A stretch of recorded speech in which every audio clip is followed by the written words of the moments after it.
If your life feels chaotic right now, you've probably been told the same thing over and over again: that you're lazy, that you lack discipline, that you just need to try harder. But what if none of that is true? What if your life doesn't feel broken because you lack willpower, but because the system you're living in is misaligned? Most people believe change happens through motivation. They wait to feel inspired. They wait for clarity. They wait for the right moment. And while they wait, their life slowly deteriorates. Energy drops. Routines collapse.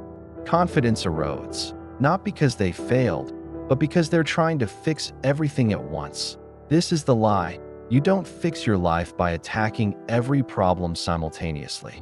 You overwhelm yourself. You burn out. And you return to the same patterns with more shame than before. Real change doesn't begin with effort.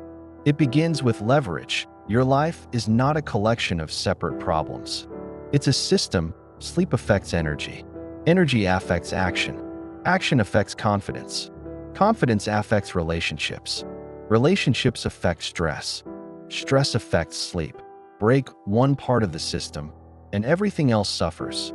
But fix the right part, and the entire system begins to shift. This is why some people seem to turn their life around suddenly. They didn't become disciplined overnight. They changed one variable and let momentum do the rest. This video isn't about fixing your entire life through intensity. It's about restarting your system over the next 7 days. You won't overhaul everything. You won't force productivity. You won't chase motivation. You'll make small, deliberate changes that signal safety, control, and progress to your nervous system. Because once your system stabilizes, your mind clears, your energy returns, and action becomes natural again. You are not broken. You are misaligned. And alignment can begin in just 1 week. Asterisk. Most people try to change their lives the same way they clean a messy room. They look around, see chaos everywhere, and panic. They start grabbing at random things. A new habit here, a strict routine there, a motivational video in between, and within days, they're exhausted. This happens because we've been taught to think of life as a list of problems: low energy, poor focus, bad habits, lack of discipline. But life doesn't work like that. Your life is not a checklist. It's a system. Every part influences every other part. When your sleep is off, your energy drops. When energy drops, action feels heavy. When action feels heavy, you procrastinate. When you procrastinate, your confidence erodes. When confidence erodes, stress rises. And when stress rises, sleep gets worse. This loop quietly runs your life, and no amount of motivation can overpower it. Behavioral psychology has shown something important. Change follows momentum, not willpower. B.J. Fogg, one of the world's leading behavior scientists, explains that behavior happens when 3 things align. Motivation, ability, prompt. Most people try to force motivation, but motivation is unstable. It fluctuates. It disappears when you need it most. Ability, however, can be engineered. When something feels easy, you do it. When it feels heavy, you avoid it. That's why this week isn't about doing more, but it's about making life lighter. You don't fix your entire system at once. You fix the engine, the part that influences everything else. Once that stabilizes, the rest follows naturally. This is how real transformation works, not through intensity, but through alignment. In the next section, we start with the single variable that affects your energy, focus, mood, and discipline more than anything else. Not productivity, not mindset, sleep. Asterisk. If you change nothing else this week, change your sleep. Sleep is not a habit. It is the engine of your entire system. When sleep breaks down, everything else follows. Your energy drops. Your emotions become unstable. Your tolerance for stress collapses. Your ability to make good decisions weakens. And yet, most people try to fix sleep last, after productivity, after discipline, after motivation. That's backwards. You don't earn sleep by working harder. Sleep is what makes work possible. But here's where most people fail. They turn sleep into another project. They optimize endlessly. Track metrics, buy supplements, stress about perfection, and in doing so, they make sleep worse.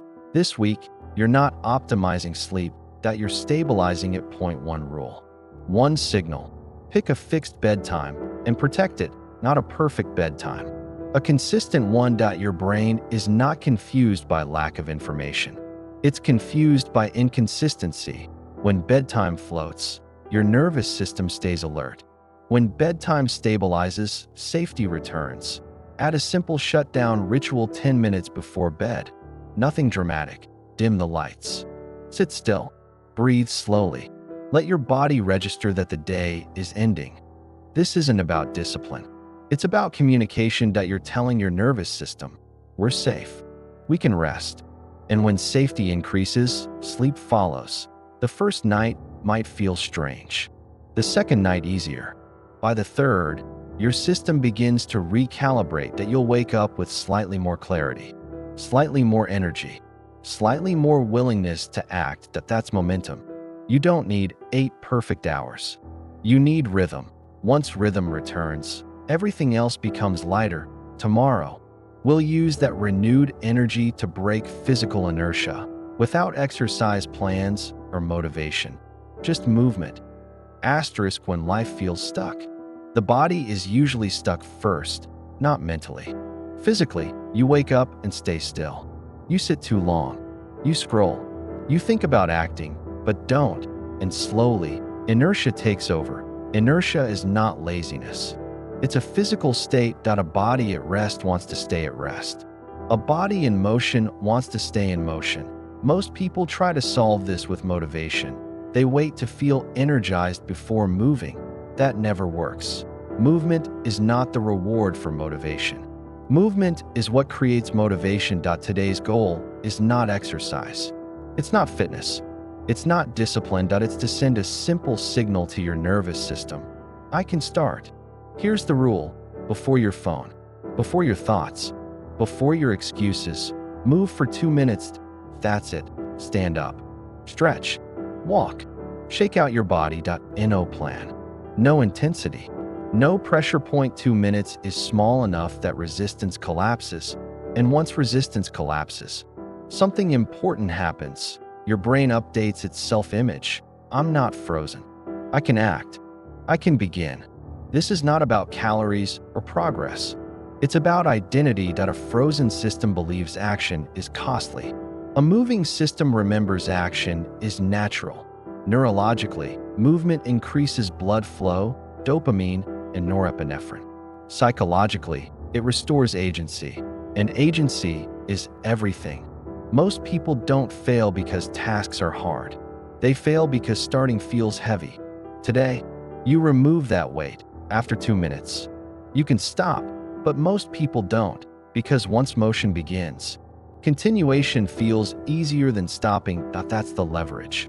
Tomorrow, we'll support this momentum by stabilizing your energy, not through dieting or restriction, but through respect for your body, real food.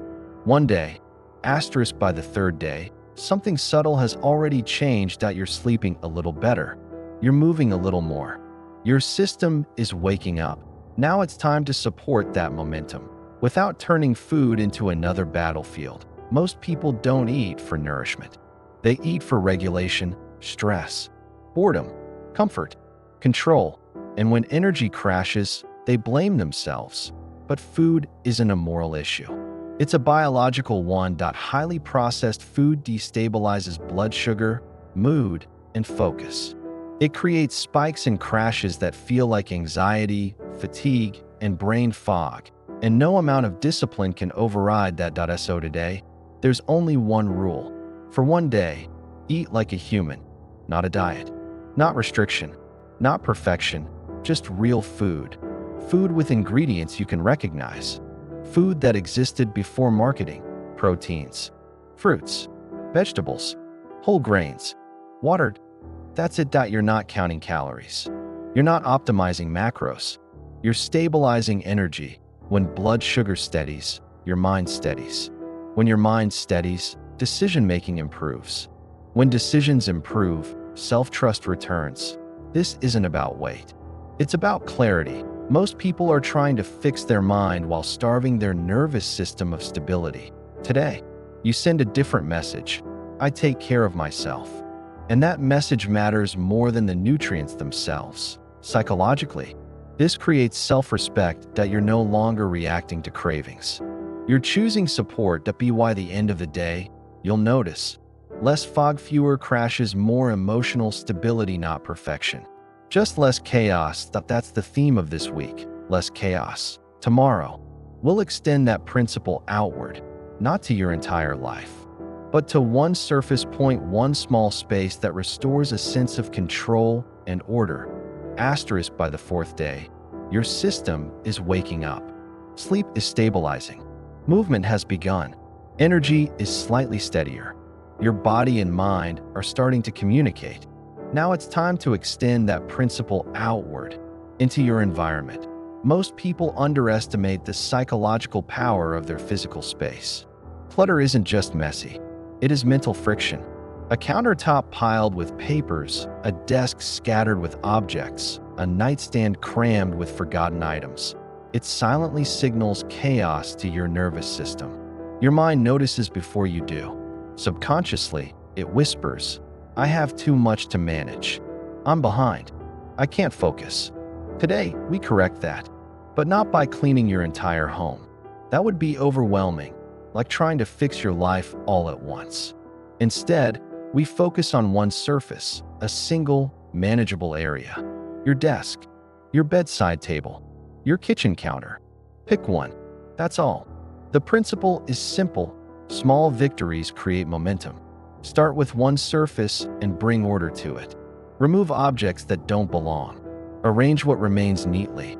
Dust, wipe, straighten. Let your hands and attention guide you. Move slowly, deliberately, almost meditatively. This is not a chore. This is communication with your mind. You're telling it, I can create order. I am capable of control. What happens psychologically is profound. Your nervous system registers mastery.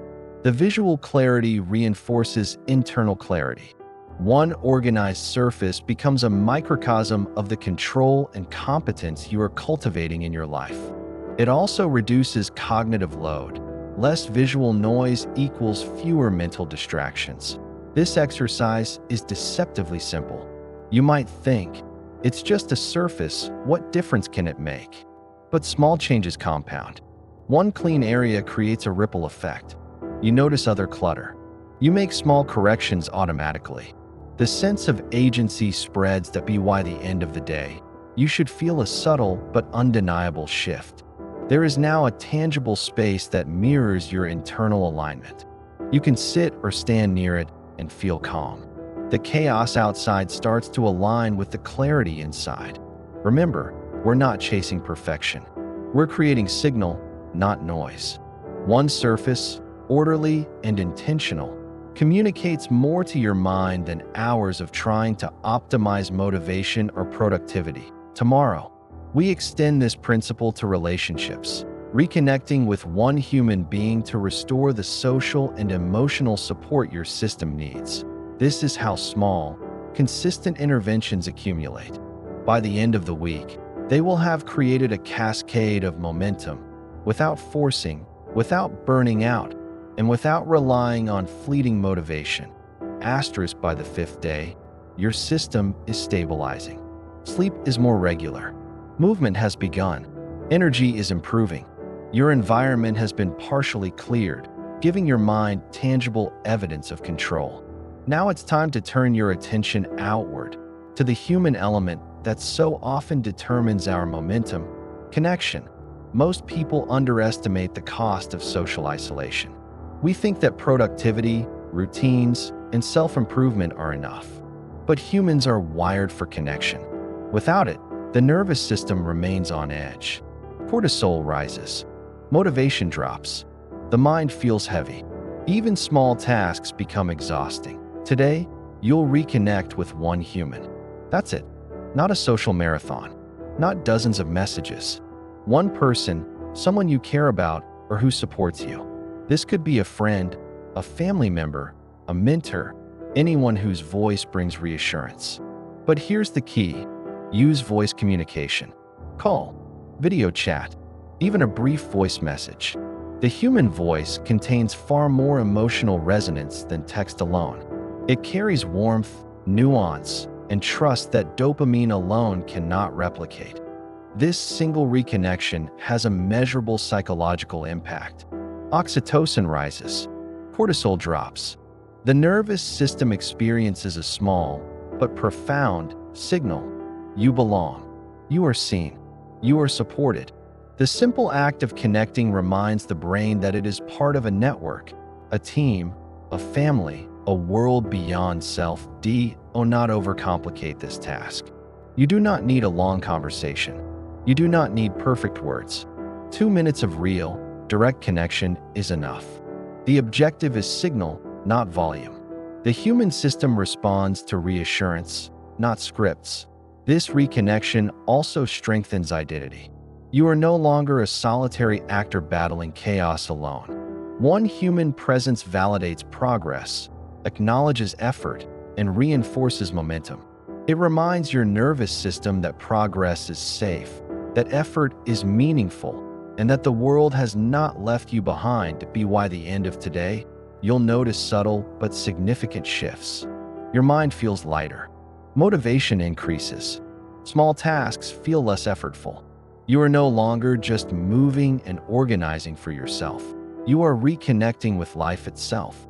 Tomorrow, we extend this momentum to completion, finishing one meaningful task to reinforce competence, confidence, and psychological closure. By day 6. Your system is humming. Sleep is stabilizing. Movement has begun. Energy is higher. One surface has been cleared. You've reconnected with a human.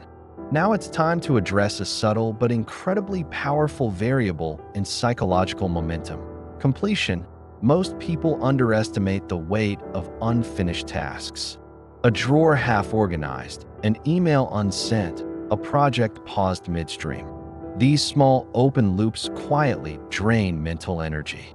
They take up cognitive bandwidth. They trigger anxiety. They sap confidence. Unfinished tasks aren't just tasks. They are stress anchors. Today, you will finish one meaningful thing. Not everything. Not multiple projects. Just one thing that has been lingering, incomplete, or unresolved. This could be an email, a chore, a small creative project, something with visible closure. The task should be small enough to be achievable, but significant enough that completion signals competence to your mind. Begin with the mindset. This is a signal, not punishment. Completion is nourishment. Do not overthink it. Do not wait for motivation. Begin. The same 2-minute principle applies. Start small, then continue naturally. The act of finishing releases a flood of dopamine, a neurological reward that validates action and reinforces confidence. Completion is more than dopamine. It is psychological closure. Your mind registers competence. Your nervous system experiences safety. You are telling yourself, I am capable. I follow through. I can trust my own effort. By finishing one thing, you create a cascade. Completion breeds action. One finished task creates momentum for the next. The mental clutter of unfinished evaporates. You reclaim authority over your time, energy, and focus. This principle scales far beyond today. Most people wait for perfect motivation or large wins before taking action. But progress compounds when the nervous system is reinforced consistently with small, achievable signals. Finishing one thing is proof to your brain that effort matters and success is possible. By the end of today, you should feel a sense of agency you haven't felt all week. Small tasks will feel lighter. Motivation will rise organically. Your mind and body recognize that progress is not a future event. It is happening now, in small, deliberate steps. Tomorrow, we conclude this 7-day system with a mental reset, an integration of everything learned, preparing your mind and life for ongoing transformation. By the 7th day, your system has been gently realigned. Sleep is stabilizing, energy is rising, movement is a habit, one surface is organized, connection has been re-established, and one task is completed. Today, we integrate all of this with a mental reset. Most people think transformation is about action, but action without reflection is like building a house on sand. Mental reset is about stepping back and observing the effects of your interventions. It's about noticing the subtle shifts in your mind, body, and environment. That here's what you do. Disconnect for 2 hours. No scrolling, no notifications, just silence. Let your mind wander without interruption. Observe without judgment. Notice your energy, thoughts, and mood. What feels lighter? What still feels heavy? Journal or mentally review your week. Identify what worked naturally. Identify what felt forced. The goal is not perfection, but awareness. Reflect on signals, not outcomes. Notice how your nervous system responded to small interventions. Did sleep feel deeper? Did focus improve? Did small tasks feel easier? This integration is crucial because momentum is created through repeated, small signals that reinforce your nervous system. When you pause and observe, your brain consolidates these changes, transforming temporary adjustments into lasting habits. Today is also about mental decluttering. Let go of lingering guilt, impatience, and comparison. The week was not about doing everything at once. It was about creating leverage points that shift the entire system. One aligned signal creates a cascade. Sleep improves energy. Energy improves action. Action improves confidence. Confidence improves connection. Be why the end of the mental reset. You'll notice a quiet but profound shift. Tasks feel lighter. Motivation is intrinsic rather than forced. Your mind feels calmer. Your body responds with energy. You have proof that small, deliberate interventions work better than brute force or sheer willpower. Tomorrow, the system continues to evolve, but you now hold the blueprint. You know the sequence: sleep, movement, nourishment, order, connection, completion, reflection. Repeat, refine, and scale. Your life does not need to be fixed at once. It needs alignment, signals, and momentum. This week was not magic, it was design. And design, when done deliberately, lasts far longer than motivation ever could. Asterisk, you are not broken. You are misaligned. This week wasn't about doing more. It was about restarting your system. Sleep, movement, nourishment, order, connection, completion, reflection. Each step created small signals that cascaded into momentum. Change is not intensity. Change is alignment. Small, deliberate interventions stabilize the system and amplify results naturally. Your life is not a collection of problems. It is a network. Fix one node, and the rest follows. Momentum is contagious. Energy is repeatable. Action becomes natural. You've started the system. Now let it carry you forward.